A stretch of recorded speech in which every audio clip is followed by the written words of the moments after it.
دوسری روایت امام بخاری کے شیخ اور استاد جن سے حدیث امام بخاری میں بھی ہے،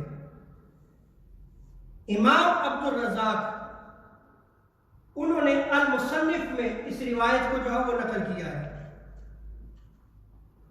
اور یہ بھی یاد رکھ لیں کہ یہ مصنف عبد الرزاق جو ہے یہ امام بخاری سے پہلے کی کتاب ہے حدیث کی، اس کا حوالہ میں دے رہا ہوں۔ ابو قلابہ بیان کرتے ہیں کہ حضرت ابو سلمہ کے پاس نبی پاک صلی اللہ تعالی وسلم جو ہے وہ تشریف لائے، جو بیمار تھے۔ نبی کریم صلی اللہ تعالی وسلم داخل ہوئے تو اسی دوران جو ہے وہ ان کی جان نکل گئی۔ حضور جب تشریف لے کے گئے، جب داخل ہوئے تو اسی وقت جو ہے وہ آپ کی جان نکل گئی۔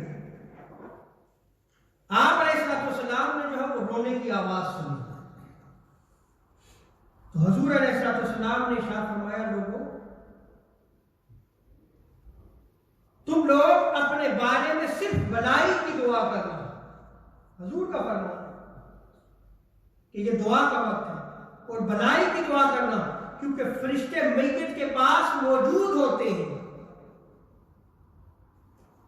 یا راوی بیان کرتے ہیں کہ حضور علیہ السلام نے ارشاد فرمایا گھر والوں کے پاس موجود ہوتے ہیں اور وہ گھر والوں کی دعا پر آمین کہتے ہیں۔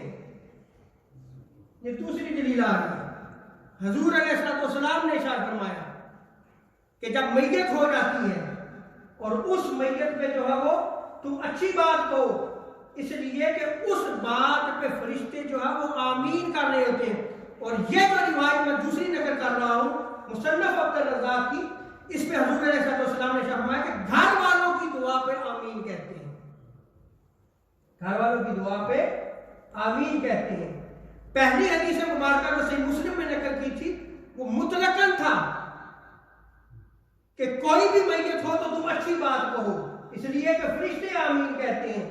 اس روایت میں کیا آیا کہ حضور علیہ السلام نے ارشاد فرمایا کہ گھر والوں کی دعا پر آمین فرشتے کہتے ہیں۔ اور پھر حضور علیہ السلام نے اس وقت کے دعا کی تعلیم دی کہ یہ دعا مانگو کہ اے اللہ تو اس کے گناہوں کی مغفرت فرما دے، اس کی قبر کو کشادہ کر دے۔ اللہم اغفر لہ ذنوبہ فافسح لہ فی قبرہ وَأَعْلِمْ نُورَهُ۔ اور حضور علیہ السلام فرماتے ہیں آگے دعا سکھارے کہ اس کے لیے اس کی قبر کو روشن کرے، اور اے اللہ ہدایت یافتہ لوگوں میں ابو سلمہ کے درجہ کو بلند فرما دے۔